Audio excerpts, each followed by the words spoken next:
Bienvenido a un nuevo encuentro con todos ustedes de estas notas especiales que proponemos desde el Provincial Radio. Desde hace ya algún tiempo estamos profundizando sobre la cuestión vinculada con particularmente el síndrome de Down, pero en general nuestro punto de partida en aquella primera charla que tuvimos con Gisela Spairani, que es mamá de Vita y que conforma, junto con otros padres, madres y familia en general, una agrupación que se llama Mamás y Familias AP, que tiene su origen en la provincia de Córdoba.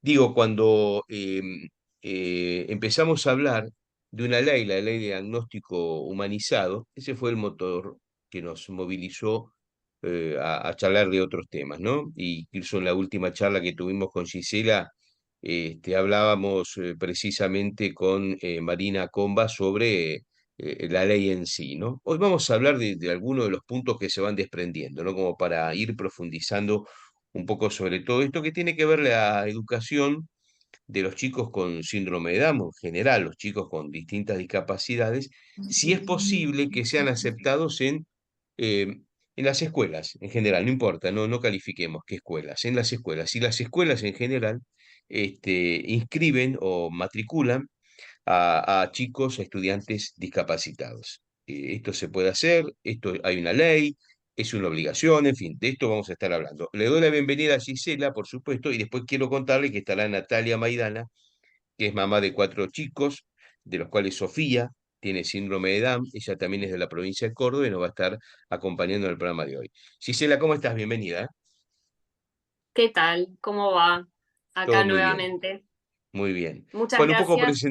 presentamos el tema, me gustaría que Ujú. sumemos, si te parece, a nuestra invitada, ¿no? Sí, claro. Sumamos a Natalia, mamá de Sofía. Bueno, el tema que queríamos tocar es el tema de, digamos, la discriminación en las escuelas con respecto a la discapacidad. Eh, Porque hay una ley que dice que ninguna escuela puede rechazar a ningún chico. Ya en este caso, bueno, a nosotras nos toca el síndrome de Down, pero con cualquier tipo de discapacidad no puede ser rechazado por ese motivo. Generalmente,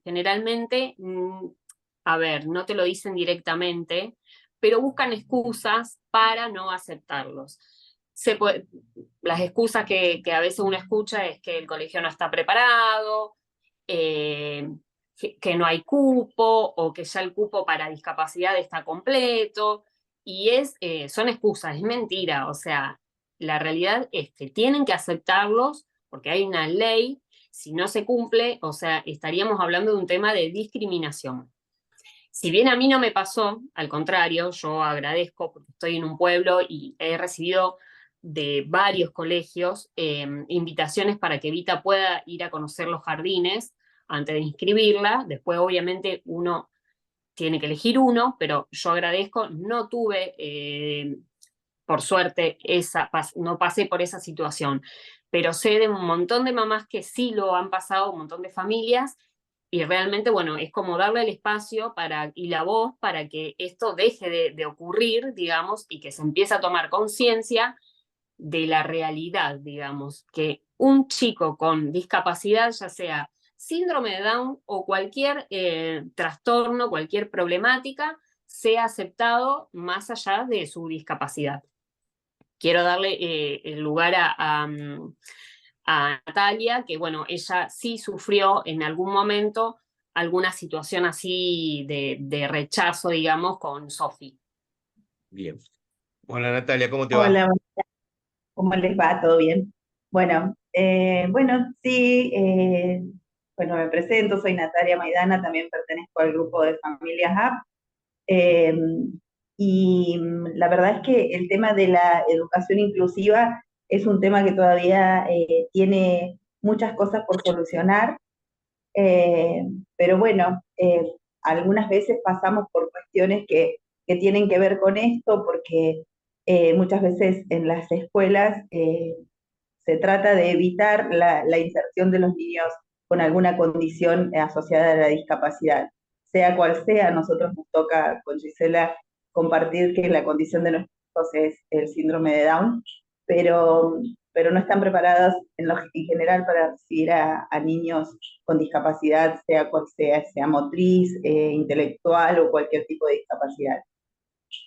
Eh, yo particularmente, la verdad es que creo que la única traba que he tenido en mi camino de acompañar a Sofía en su proceso, siempre en todos los lugares que hemos elegido para que ella tenga su caminito educativo, ha sido muy bien recibida. Eh, Imagínate que empezó sala de 2 con 1 año y medio, era muy pequeñita, y el jardín al que asistía, en un pueblo chiquito de Buenos Aires, en Bedia, eh,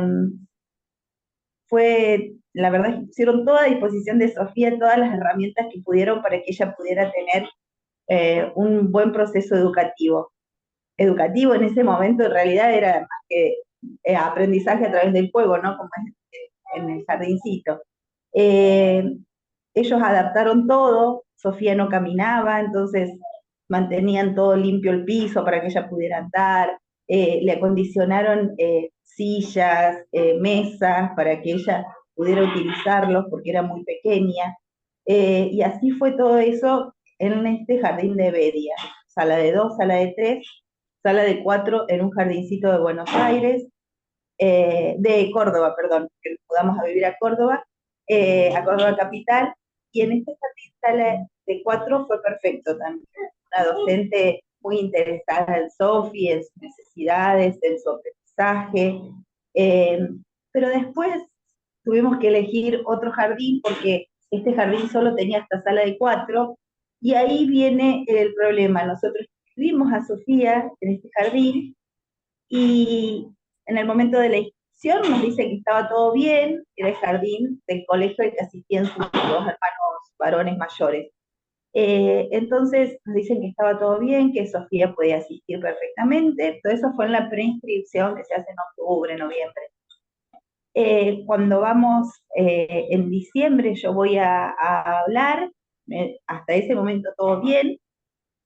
Después no nos vuelven a llamar, no nos avisaban que qué día comenzaba el jardín, si iba a tener horario reducido, digamos, de adaptación y eso. Entonces, yo mandé mensajes y no me contestaban, me llegué 2 veces al jardín, no me podían atender, no estaba la directora, todo esto fue antes del comienzo escolar, la semana anterior.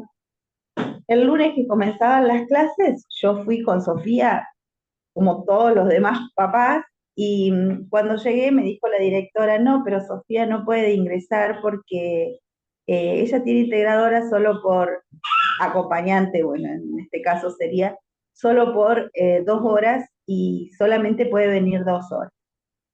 Entonces yo le digo, no, Sofía puede asistir las 4 horas, su acompañante viene las 2 horas y el resto de las horas está con la docente, pero no existe hoy lo que es el horario reducido para niños con discapacidad, que antes sí se usaba, hoy por ley ya no se debe usar. Entonces me dicen, no, pero bueno, la directora me dice en ese momento, no, vos tenés que hablar con tu obra social, a vos te tienen que cubrir más horas porque la docente es nueva, es una chica joven, no tiene experiencia, y entonces no puede atender a Sofía. Yo le dije, mira, Sofía, digo, primero le digo yo que vos, le digo yo, estás actuando mal de entrada, le digo, porque ustedes tienen que tomarse el tiempo para conocer a Sofía, 1 mes de adaptación o 2 meses, le digo, y desde ahí se solicita cuántas horas necesitaría Sofía de acompañamiento, le digo, porque tampoco está bueno que le den de más, porque ella debe crear sus hábitos independientes, digamos. Entonces, teniendo un acompañante permanentemente, no lo puede lograr. Y quizás ella no lo necesite, como era el caso. Ella sala de 4 la hizo sala de 5, perdón, sala de 1, de 2, de 3 y de 4 lo hizo prácticamente sin acompañante. Solamente iba algunas horas para las cosas que Sofi necesitaba. Y entonces me dice, no, dice, pero nosotros no, dice, porque la docente no tiene experiencia. Le digo, pero estás poniendo el foco en alguien que no es aquí en quien realmente lo tenés que poner. Si la docente no está preparada, es un tema de la docente, no es un problema de mi hija. Entonces me dice, bueno, así estuvimos.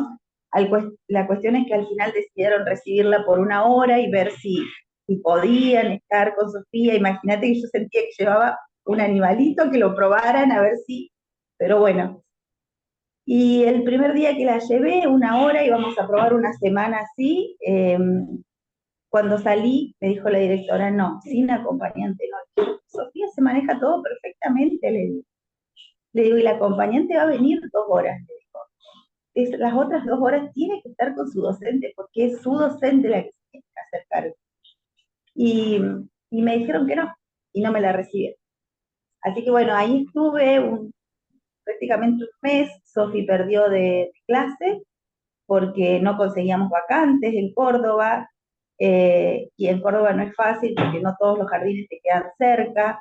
Yo vivía en zona norte, entonces costó bastante conseguir un jardín, eh, hasta que en un momento me cansé porque ya hacía un mes que venía luchando con todo esto, y bueno, tenía una amiga que estaba en el Ministerio de Educación, pero de Buenos Aires. Entonces yo también soy docente, por eso por ahí tengo algunos contactos, y entonces ella habló, en ese momento estaba Bullrich, eh, de ministro de Educación, habló con Bullrich y al otro día misteriosamente apareció una vacante en un jardín cerca de casa. Pero si no hubieses hecho eso, creo que iba a tardar mucho tiempo más Sofi en encontrar un jardín. Esa fue mi experiencia, la verdad. Está claro. Quizás hay otras mucho peores, y hay papás que han pasado por cosas mucho más traumáticas para ellos y para sus hijos, pero, pero bueno, la verdad es que nosotros luchamos para que todas estas cosas dejen de pasar, y vamos a seguir luchando por eso. Esto pasa por desconocimiento, pasa adrede, pasa porque por ahí pienso en las escuelas privadas, donde por allí lamentablemente lo que se busca es una matrícula, una determinada cantidad de alumnos y quizás, digamos, buscan otro tipo de alumno. Disculpen si soy crudo en el comentario, pero bueno, la idea es que ustedes nos desasnen de todo esto. O pasa porque en realidad no están preparados los docentes y no quieren aquella frase que lo hablaba antes de empezar la nota con Gisela fuera de la entrevista. Pasa por aquello que te dicen, y mira, como el chico es discapacitado, nos puede atrasar la clase, o nos puede alterar la enseñanza, entre comillas, convencional del resto de los alumnos. Esa es una pregunta. La otra pregunta es si no es momento en que, teniendo en cuenta que, tengo entendido, hay un crecimiento de chicos con distintas discapacidades, mayores o menores, hablo general, que cada vez van a las escuelas, ¿sí? En general, ¿sí? Sin la necesidad de ir a una escuela especial, sino un momento que el docente, cuando empiece a estudiar la carrera de docente, ya la enseñanza vinculada con alumnos con discapacidades esté incorporada, que no haya una maestra específica que vaya 2 horas, sino que en general el docente también tenga ese conocimiento. Me alarga la pregunta, pero bueno, no sé, empiece o Natalia o Gisela, o quien quiera contestar. Bueno, si querés te empiezo contestando los de los colegios. Yo creo que no hay diferencia entre colegio. A mí me pasó en un colegio público. Yo soy súper defensora de la educación pública, siempre he enseñado en colegios públicos, así que eh, a mí me pasó en un colegio público, no en un colegio privado.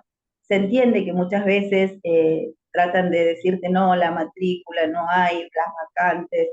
Eh, a veces es verdad, porque por ley puede haber 2 niños con discapacidad en una clase, pero a veces no. Y es muy triste tener que andar recorriendo 10 colegios cuando quieres inscribir a tu hijo para la educación. La educación inclusiva es un derecho que tienen todas las personas con discapacidad, el derecho a estar en un aula común con otros niños, porque el aprendizaje es de ida y vuelta. El aprendizaje, mira, yo hace poco di una charla en el colegio de Sofi, por octubre, por el mes de la concientización, y me gusta hacerlo porque eh, Sofi va a cuarto grado y los niños ya empiezan a entender muchas cosas a esa edad, y muchas veces que yo he ido a repasar alguna de sus docentes o algo así, me han hecho preguntas sobre Sofi. Entonces me doy cuenta que es una necesidad de ellos de saber su compañera, a la que ellos quieren un montón, que por qué a veces tiene tareas diferenciadas, por qué la acompaña una integradora, bueno, entonces lo hago y me gusta hacerlo, ir a dar charlas a los colegios, porque creo que lo que uno va aprendiendo y va conociendo le deja de temer. Entonces, no solo sirve para los niños, porque si bien mi charla va orientada a niños, también sirve para las docentes. Las docentes, bueno, yo soy coautora con Marina Comba, que estuvo hace poco, de la ley de diagnóstico humanizado, y a nosotros nos pasaba que cuando encuestábamos a los profesionales de la salud, ellos nos decían, queremos herramientas, porque a nosotros no nos enseñan ni a comunicar ni acerca de las discapacidades. Entonces, queremos herramientas para cuando tengamos que hacerlo de la mejor manera. Eso nos decían en general los profesionales de la salud. Y yo creo que en este caso sucede lo mismo. Los docentes no tienen herramientas, sin contar que aparte los docentes, no es como un profesional de la salud que va a atender a una sola persona. El docente tiene en un salón de entre 20 y 30 personitas con diferentes capacidades, todos, porque tenga el niño una condición o no, ya de por sí todos aprenden de manera diferente. Todos los niños aprenden de manera diferente. Entonces, hay que ver que el docente tiene que buscar la manera de llegar a ese niño y que adquiera los conocimientos. Entonces, no es fácil la tarea. Sí se necesita capacitación para los docentes, sí se necesita quizás que en los colegios se empiece a incorporar a las maestras de educación especial, que ahora cada vez tienen menos alumnos en las escuelas de educación especial, porque eh, la mayoría de los niños, a menos que ya sea una discapacidad muy compleja o que sus papás lo decidan, porque muchos papás deciden que así sea, la mayoría va a un colegio ordinario, común o como le quieras decir. Eh, pero, pero la verdad es que sí se necesita esa capacitación en discapacidad, en el aprendizaje inclusivo, porque no es solo tener el niño dentro del aula, después es incluir a ese niño en todos los procesos, en todas las actividades. A mí me pasa hoy lo contrario, por ejemplo, a mí me llaman las maestras como, Nati no quiere actuar en el acto, nosotros queremos que actúe, nosotros queremos que participe. Ella no quiere actuar, le digo yo, o sea, no la obliguen porque es ella la que no quiere actuar. Pero bueno, sé que no siempre pasa y que la mayoría de los papás luchan contra esto. Y esto que te decía de que los niños aprendan acerca de las condiciones asociadas a discapacidad, porque son ellos los que mañana van a cambiar todos estos paradigmas y todos estos. El niño que comparte con Sofi hoy, mañana va a saber que Sofi puede hacer las actividades, que puede trabajar, que puede hacer un montón de cosas igual que ellos.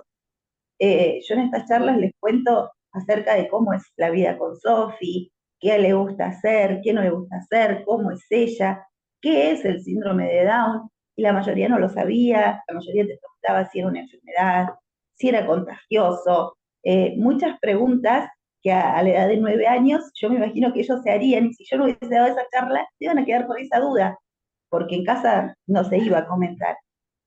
Entonces, creo que todos debemos poner nuestro granito de arena. Yo siempre digo, si nosotros lo hacemos desde nuestro lado de papás, es un buen comienzo también. Así que después viene todo lo que es estatal y todo lo que es cambios en otros niveles, que para nosotros ya no es tan fácil, aunque la seguimos luchando por la ley de educación inclusiva y todo lo que eso conlleva en cuanto a la formación de docentes. Pero bueno, todo aporta algo, ¿viste? Así que bueno, creo que es bueno eso, es bueno que en las escuelas haya diversidad, porque eso enseña un montón. Es bueno que los papás en general hablen con sus hijos acerca de esto, Hoy me han enviado de un caso de Villa María de bullying escolar hacia un niño con autismo y es muy triste porque lo han golpeado y él está pasando un momento muy, muy feo. Entonces, yo digo, qué importante sería que quizás estos niños, compañeros de este niño, hubiesen sabido que si él habla, el niño tiene Asperger, perdón, autismo y Asperger. Entonces, si hubiesen sabido que quizás él lo que hay cosas que no puede controlar cuando habla o cuando no hubiesen reaccionado de esa manera. Entonces, la importancia también de ir enseñando en todos los niveles. Gisela, Bien, sí, coincido totalmente con lo que dice Natalia. Yo creo que también a veces pasa por el desconocimiento. Muchas veces pasa por eso, por el desconocimiento. Me ha pasado, incluso, por ahí hay gente que te pregunta en la calle, ¿no? Eh, esa enfermedad que tiene, claro, por ahí estaría bueno también informar, en nuestro caso, como digo, porque a nosotros nos toca el síndrome de Down. Estaría bueno informar qué es el síndrome de Down, al grupo escolar. Por ejemplo, Vita está anotada en un colegio privado. Y yo sé que las maestras las maestras de jardín se han estado preparando para recibir a Vita. Incluso Vita va a tener una compañerita también con síndrome de Down. Y no fue ningún impedimento que haya dos nenas con síndrome de Down. Ya hicimos un par de visitas al jardín y bueno, estuvieron las dos y todo perfecto y nadie, o sea, es como que se las recibió bien y no hubo ningún tipo de discriminación, al contrario, fueron bien recibidas. Pero estaría bueno, porque los chicos yo creo que entienden muchísimo. Quizás los profesores, los docentes, deberían por ahí formarse, informarse y dar a conocer a estos compañeritos, digamos, qué es el síndrome de Down. De alguna manera, obviamente, por ejemplo, ahorita va a empezar sala de tres, de alguna manera que lo puedan entender ni hablar.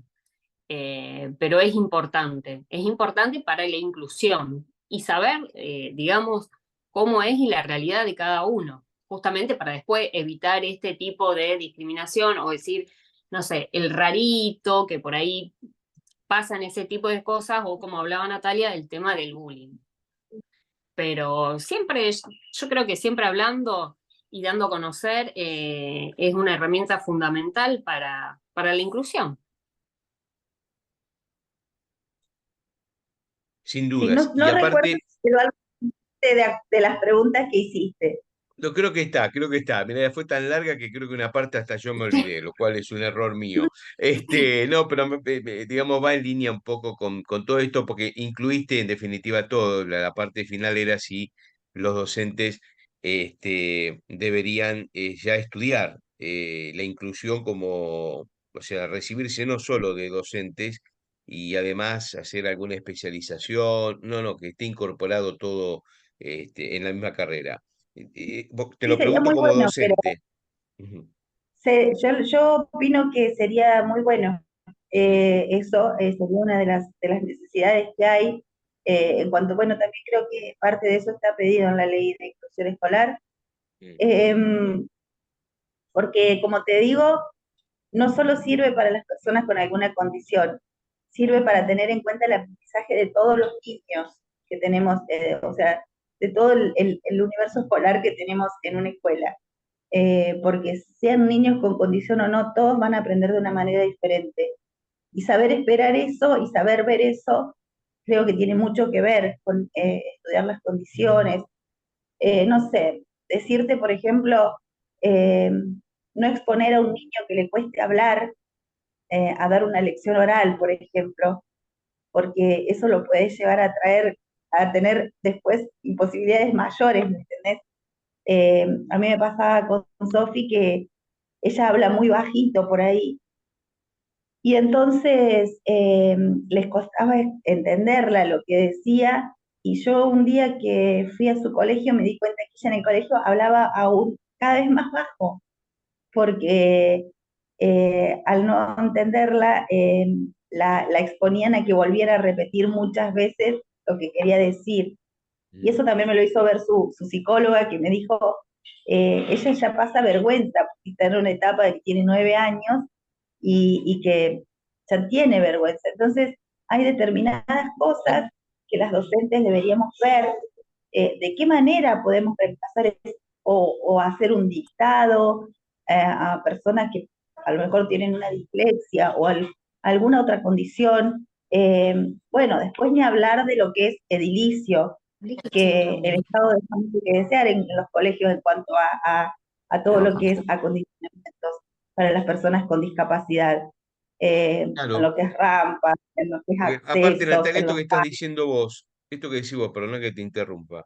Por ejemplo, uno habla de una persona, un chico que no da una exposición, por ejemplo, oral porque tiene dificultades para hablar. Ahora, aquel que no tiene dificultades para hablar, aquel que no tiene ninguna patología que se lo denomine como discapacitado, ¿sí? Y le cueste mucho exponer en un aula de esa manera. ¿Por qué obligarlo también, no? Digo, Es que esto es lo que digo. O sea, yo como docente no obligaría ni a uno ni a otro. claro, eh, que me parece que se expone a las personas a hacer algo que ellos, y quizás no es que necesiten para el futuro saber hacer una exposición oral, porque quizás sean personas que nunca quieran hacer una exposición y oral. si lo quieren hacer, Eh, seguramente lo van a hacer cuando sea el momento cuando indicado, estén ¿no? preparados, cuando Claro, estén preparados, porque todo lleva su camino de maduración, sus procesos, y todo involucra un montón de cuestiones personales, ambientales. Entonces, hay que tener muy en cuenta todas esas cosas. claro. Eh, a mí, yo la verdad es que cuando entro a un salón, me gusta conocer los niños, ver qué necesidades tienen, más allá de lo que es escolar, de lo que es aprendizaje y alfabetización. Y bueno, pero no es fácil, y hay que prepararse para eso, Claro, y tal hay cual. que tener claro lo que uno quiere y lo que uno espera. Ujú, sin duda. Nos quedan solo 6 minutitos.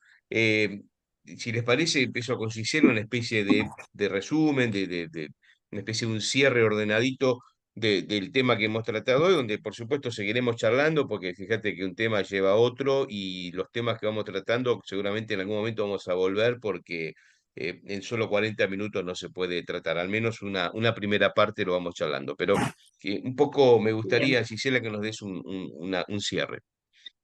Bien, y hacer una reflexión de un caso que le pasó justamente, a mí me gustó tocar el tema este acá, porque conozco a una mamá que tiene una nenita de la edad de Vita, la conocí mediante, cuando estuvimos en Neo, las dos estaban internadas y tienen la misma edad.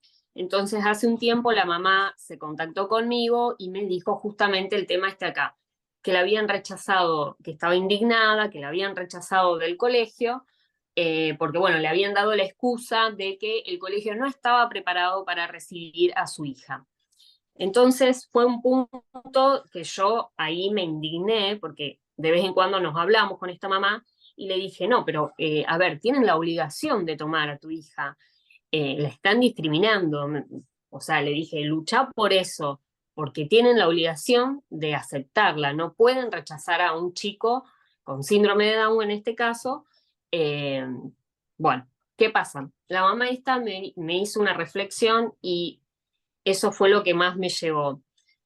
Me dijo, yo voy a llevar a mi hija a un colegio que desde el primer momento la rechazó.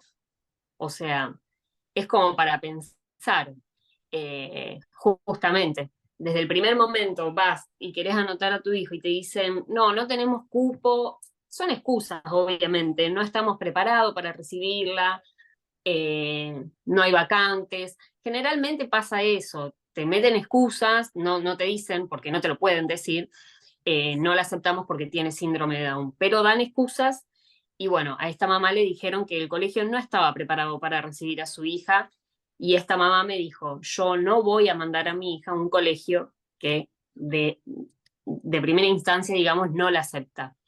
Y es como plantearnos un poco eso. Tiene razón esta mamá, si me pasaría a mí y yo tampoco la llevaría. Claro, y más Entonces, complicado sería, como decía Natalia por allí, que si esto pasa en una ciudad, en una capital de provincia, una ciudad más grande en cuanto a cantidad de escuelas y habitantes, por ahí es más fácil encontrar otro jardín u otra escuela, pero en lugares más pequeños, sí, en pequeños pueblos, mucho más complicado, ¿no? sí, esta mamá me decía justamente eso. Esta mamá es de la provincia de Santa Fe, no me acuerdo ahora el pueblito, pero es un pueblo chiquito y me dice, yo ahora para buscar un colegio me tengo que ir hasta Rosario, que no sé a cuántos kilómetros le queda de la ciudad del pueblito de ella, pero viste, es todo un trastorno también, o sea, no queda ahí nada más. Simplemente en un rechazo y decir busco otro colegio. Creo que en este pueblo que ella me había comentado había un solo colegio, entonces era ese o ese. Y Es bueno, fuerte. es todo un tema. Está bueno exponerlo, está bueno contarlo. Natalia, los últimos minutos son tuyos. Bueno, no, yo la verdad es que creo que primero el sistema educativo, en todo en todos sus niveles, debe preguntarse si realmente se quiere que los niños con discapacidad estén en un aula con los niños de la misma edad. ¿Cuáles son las trabas que ponen las escuelas a las familias, que les exponen para no inscribir al niño con discapacidad, ya sea intelectual, motriz?